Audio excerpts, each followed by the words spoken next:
Welcome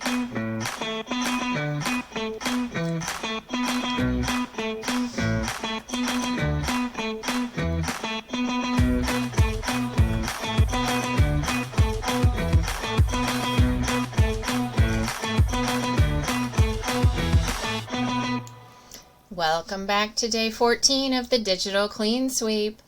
By now, you've probably noticed that digital clutter creeps in everywhere, and that includes the EdTech tools we use day in and day out. Today's focus is all about revisiting the platforms you lean on most often during the school year and giving them a well-earned refresh. These tools are your digital classroom. When things get messy, it slows you down. Whether it's duplicate lessons in Nearpod, outdated Edpuzzle assignments, or saved classroom screen templates you no longer use, clutter builds up faster than we realize. During the school year, it's natural to be in survival mode. Create, assign, adjust, repeat. But summer? That's when we can pause, clean up, and put better systems in place. And here's the good news. If you did stay organized during the year, amazing. This part will be a breeze. Even if a few stray items snuck in, having a system makes it simple to tidy things up and move on with confidence. So, let's take a look at today's task. Today I want you to choose just one EdTech tool that you used frequently this past school year.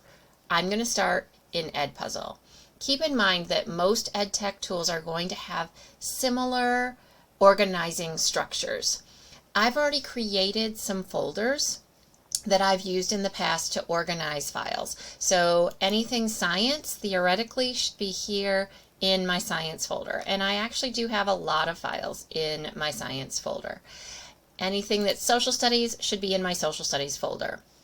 So my task is to find all these stray files, and there's a lot of them. There's 138 more than what I can see on the screen right here. I'm going to expand that so I can see all of them, and I'm going to tackle them, and I'm going to do it as quickly as possible. So the first step I'm going to do is to look for files that are duplicated, copies of each other.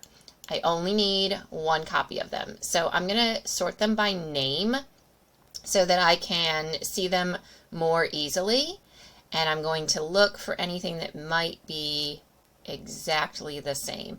One way to do it is to just be able to see the picture, any images. Sometimes that's a great clue. Sometimes you can just look at the title of it. In Edpuzzle, you can look at the number of questions, the timestamps, lots of clues to help you out as you scan. And if you're lucky, so far, I'm not seeing anything that is a complete exact duplicate, so that's great. But sometimes over years, oh, I spoke too soon. Here we go. This is a duplicate, so I'm going to just select one of those and delete it. And I see another one right here, and I'm going to delete that one as well. So I'm going to keep scanning. This one's a duplicate. Yeah, I knew it was too good to be true. All right, you get the idea. That's my step one, so I'll finish that up in a little bit. Step two is to delete and archive and organize what's here. So again, I was already deleting the duplicates, but, and I see another duplicate right here I'm going to get real quick while we're talking about it. But there might be some files that I just don't even really need anymore that I can totally delete, or I can archive and organize them a little better. So I can select anything science and get them in a science folder. I'm going to do just a few of them quickly. One thing I like about Edpuzzle is it has the ability to select a bunch of them, and then down here I have, oh, it looks like maybe you can't see it. Let me move it up so that you can see. Whoops. It doesn't like where I'm trying to drag it to so that you can see it. There we go. I just had to do a quick little resize for you. So down here where I was deleting, you weren't able to see that before. So I was clicking the delete button right down here. You can also add them to a playlist or assign them, but right now all I'm trying to do is get them moved into my science folder. Now, if I wanted to put them in a folder that didn't already exist, I can actually select them and then create a new folder. So, again, different EdTech tools are going to have different strategies. So it's really just about finding out what the built-in tools are for organization and working with it. All right, so step 3 is really kind of goes along with step 2. If you happen to have a group of files that don't really fit a category. So for example, I have a bunch of files that are all Phantom Tollbooth, and I could put them in a playlist of Phantom Tollbooth. I could put them in ELA. I could make a folder specifically for them. So that's one thing you could, you just have to decide how you want to organize those. For me, I think I probably will just move them to the ELA folder for now. But you might have something that does not fit. I have this video right here that I use for adjunct work, and there's probably some other videos that I have for that similar purpose. So I'm going to create a folder, and I'm going to call it Methodist, because these are all going to be files, videos that I use in my adjunct work.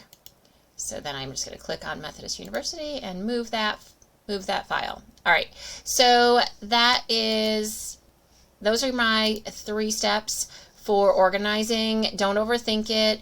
Pick one tool and tackle it. So I'm going to fully tackle Edpuzzle before I try to tackle setting up my classroom screens for next year and giving them a refresh. And my Nearpod, luckily, is already really nicely organized. This one I organize by quarter. So any Nearpods that I typically use in the first quarter are here, second quarter, third quarter, fourth quarter. The only things I don't have organized so far are these quick launches. So what I can do is select them. And because there's just not that many of them, I can clean this space up pretty quickly. Let me see if they're already organized kind of by date. That might make it a little easier. Okay, so I see the bottom ones. These are both first quarter, so I can select them, click Move, choose first quarter, and then this is second quarter. Do I have any other second quarter? This is a second quarter. So I can move those to second quarter. So doing it by quarters and then seeing the dates makes that pretty simple. This one belonged in first quarter. Okay, and then I've got some third quarter.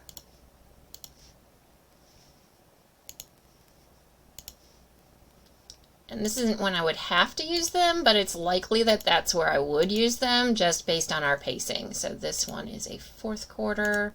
And now my Nearpod is all organized by quarters. So the only thing I would want to do is come back in at some point and check to make sure that everything is still in the right time frame based on our current pacing, because pacing can change. So there is that. So as you see, these systems and strategies apply across various platforms. So whatever you decide to do, don't try to clean up every EdTech platform you've ever used in one sitting. That is just too overwhelming. Start with one that will be able to give you the most clarity and confidence going forward. Which one tool do you go to the very most? Start there. And don't forget to come back and tell us what tool you tackled today and how it felt to clean it up.